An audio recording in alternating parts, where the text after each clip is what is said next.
మహిళా శక్తిని సమాజ ప్రగతి శక్తిగా మార్చిన నాయకుడు మన చంద్రబాబు నాయుడు గారు.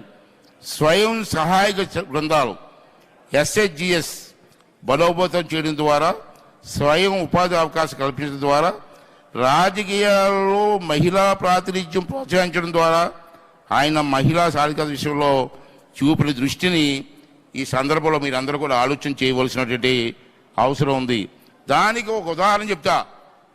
ఈరోజు అందరూ మాట్లాడుతున్నాం, కానీ 1999లో శ్రీ నందమూరి తారక రామారావు గారు ఉమ్మడి రాష్ట్ర ఆంధ్రప్రదేశ్కి స్పీకర్గా ఒక మహిళని పెట్టి నడిపిన సంగతి మీరు అందరూ గుర్తు చేసుకోవాలి. ఇది ఈజ్ నాట్ ఎ జోక్. ఆ రోజుల్లో ఒక మహిళ స్పీకర్ ఏంటని చెప్పే రోజులు ఆ రోజుల్లో. అయినా ఒక మహిళని తీసుకొచ్చి ప్రతిభా భారతి గారిని ఉమ్మడి ఆంధ్ర రాష్ట్రంలో హైదరాబాదులో స్పీకర్గా నియమించిన సంగతి ఒకసారి మీరు అందరూ కూడా గుర్తు చేసుకోవాల్సిన అవసరం ఉంది. అటువంటి నిర్ణయాలు అన్ని రాష్ట్రాల్లో కూడా తీసుకోవాలని చెప్పి ఈ సందర్భంలో మనం చేస్తాను. ఈ కమిటీ వ్యవస్థ అనేది చట్ట సభలకు ఒక ఆయుపట్టు లాంటిది. సభా సమావేశాలు సంవత్సరం పొడిగినా జరగడం సాధ్యం కాని పని. ఈ కమిటీలు సభ పని భారాన్ని పంచుకోవాలి. ఈరోజు అసెంబ్లీలో కమిటీలు వేస్తారు. మీరు ఎన్ని కమిటీలు మీరు మీటింగ్ జరుగుతున్నాయి. అసెంబ్లీలో అన్నీ చర్చించలేము. కమిటీలు కూడా సగ భారాన్ని తీసుకొని ఆ కమిటీల ద్వారా న్యాయం చేయవలసినటువంటి అవసరం ఉందని చెప్పి ఈ సందర్భంలో మనం చేస్తున్నాను. ప్రజలు చాలా నమ్మకంతో ఒక ముఖ్యమైన విషయం చెప్తాను. ప్లీజ్ డయాస్ పైన ఉన్నవా కానీ మీరు కూడా ఒకసారి ఆలోచన చేయవలసిన అవసరం ఉంది. ప్రజలు అందరూ నమ్మకంతో మనల్ని ప్రజాప్రతినిధులు ఎన్నుకున్నారు. అయితే మనం ఏం చేస్తున్నాం? ఒకసారి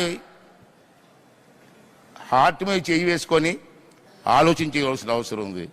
ఈవేళ ఈ బాధ్యతను మనం పద్ధతి ప్రకారం, నియమ నిబంధనల ప్రకారం పనిచేస్తామని వారి నమ్మకం. వారి నమ్మకాన్ని ఏ పరిస్థితుల్లో కూడా మనం వెమ్ము చేయకూడదు అనేదే నా భావన. మనం ప్రజాసేవకులం, అది గుర్తుంచుకోండి. మనం ప్రజాసేవకులం. ఒక ప్రభుత్వ ఉద్యోగి కంటే బాధ్యతగా పనిచేయవలసిన అవసరం చాలా ఉంది. విలువల విషయంలో ప్రజాప్రతినిధులుగా మనం రాజీ పడడం ఉండకూడదు. మన ప్రవర్తన సమాజానికి ఆదర్శంగా ఉండాలని చెప్పి ఈ సమావేశం ద్వారా మీకు మనం చేస్తాను. శాసన సభాపతిగా ఒక ప్రశ్న నన్ను వేధిస్తుంది సార్. వేదిక మీద ఉన్న పెద్దలందరూ కూడా ఆలోచించాలా. ఏంటి ఆ వేదన అంటే, మన అందరం సంరక్షకులైన లోక్సభ స్పీకర్ గారి సమక్షంలో నా బాధను వ్యక్తం చేయవలసిన అవసరం ఉంది. అందుకే నేను మనసు విప్పి మాట్లాడుతాను. ఈరోజు ఇందాక చెప్పాను, చిరుద్యోగులు సైతం నో వర్క్ నో పే అన్న స్లోగన్ మీద వెళ్తున్నాం. కానీ మేము ఎమ్మెల్యేలకి అది వర్తించదా? మన ఎమ్మెల్యేలు శాసనసభ కూడా రావట్లే. ప్రజలు ఎన్నుకొని మా సమస్యలు పరిష్కారం చేయండి మహాప్రభు అని చెప్పి మనకు ఓట్లేస్తే అసెంబ్లీకి రారండి? రారా? ఎక్కడో బయట మాట్లాడే బదులు అసెంబ్లీలో మీరు మాట్లాడవచ్చు కదా. మీ ప్రజా సమస్యలు పరిష్కారం చేయడం కోసం ప్రభుత్వం దృష్టికి తేవచ్చు కదా. ఎందుకు రావట్లేదు అన్నది స్పీకర్ గారు, వేదిక మీద పెద్దలందరూ కూడా పరిశీలించవలసిన అవసరం ఉంది సార్. ఒక ప్రభుత్వ ఉద్యోగి రాకపోతే సస్పెండ్ చేస్తున్నారు. ఎమ్మెల్యేలకు లేదా అండి? అంచేత ఎమ్మెల్యేలు సభకు రాకపోతే ఏం చెయ్యాలన్నది స్పీకర్ గారు సరైన చర్య తీసుకోవాల్సిన అవసరం ఉందని. క్లాప్స్ కొట్టండి అమ్మా కొంచెం. ఇప్పుడు ఆంధ్ర వాళ్ళని కట్టండి, తెలుగు వాళ్ళని కట్టండి. Is a main important point. అంటే నేనేమంటానంటే స్పీకర్ గారు కూడా ఆలోచించాలి, పెద్దలు పురంధేశ్వరి గారికి కూడా ఆలోచించవలసినటువంటి అవసరం ఉందని చెప్పి మనం చేస్తాను. అదేవిధంగా నియమ నిబంధనలు ఉన్నా లేకపోయినా మనం ప్రభుత్వ ఉద్యోగుల కంటే ఉన్న ప్రణామాలతో నడుచుకోవాలి. దురదృష్టవశాత్తు మన ప్రజాప్రతినిధులు ఉన్న విలువల ఆదర్శాలు పాటించడంలో విఫలం అవుతున్నారు. Speaker sir, one more request to you. please give some instruction to all assemblies in the country.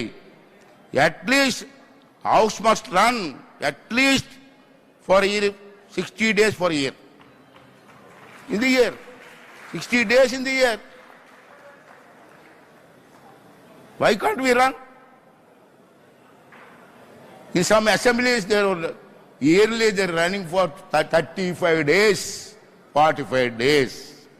It is not correct, sir. At least 60 days for a year. In all states, assembly must to run. That is, please take necessary action and give directions to all assemblies అని చెప్పి ఈ సందర్భంలో speaker గారిని మనస్ఫూర్తిగా కోరుకుంటూ ఒకసారి మా గురువు గారిని తలుచుకోవాలమ్మా. ఇప్పుడు మీరందరూ కూడా మహిళలు అని మాట్లాడుతున్నారు. పురంధేశ్ గారు వీరందరూ కూడా మా అన్నగారు ఎప్పుడో అన్నారు మహిళల గురించి. ఉమ్మడి కుటుంబం సినిమా చూడండి ఒకసారి. లేచింది మహిళా లోకం, దద్దరిల్లింది పురుష ప్రపంచం అని ఆ రోజే అన్నారు అన్నగారు, కొత్త ఏం కాదు. అంచేత ఏదండి సారీ ఉమ్మడిగూడెం గారు గుండమ్మ కదట.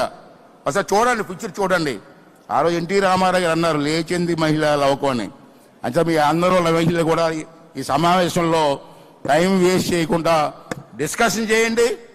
మహిళల కోసం ఏ నిర్ణయం తీసుకున్నా అది మీరు స్పీకర్ గారికి రికార్డెడ్గా పంపించండి. స్పీకర్ గారు కూడా మంచి స్పీకర్ గారు ఉన్నారు మనకి, పార్లమెంట్ స్పీకర్ గారు. వాళ్ళ ఆశీర్వాదంతో అవన్నీ కూడా అమలు చేసి ఈ ప్రపంచానికి తీసుకెళ్దామని చెప్పి మనం చేస్తాం. ఆస్తులు హక్కు అన్నారు. మగపిల్లవాడితో ఆడపిల్లకు హక్కు అని చెప్పి ఎన్టీ రామారావు గారు చెప్పారు. రాజకీయాల్లో మహిళలు రావాలన్నారు. సర్పంచులు, ఎంపీటీసీలు, జడ్పీటీసీలు, ఎమ్మెల్యేలు, ఎంపీలు అందరికి కూడా ఈరోజు మహిళలకు ఇస్తున్నారు. ఆంధ్ర రాష్ట్రంలో కాదు, రాష్ట్ర వ్యాప్తంగా ఇస్తున్నారు. అదే ఉద్యోగాల్లో రిజర్వేషన్. మరొక విషయం, ముఖ్య విషయం, మన ఆడపిల్లలు చదువుకోవాలని చెప్పి ఇదే తిరుపతిలో పద్మావతి మహిళా యూనివర్సిటీ పెట్టే ఘనత నందమూరి తారక రామారావు గారిదని చెప్పి ఈ సందర్భంలో మీ అందరికీ మనం చేస్తూ, ఈ సంవత్సరం మనకు 60 days అయినా అసెంబ్లీ నడవాలని చెప్పి లెజిస్లేటివ్ అసెంబ్లీ మినిస్టర్ గారు ఇక్కడే ఉన్నారు. Mister Keshav, please kindly.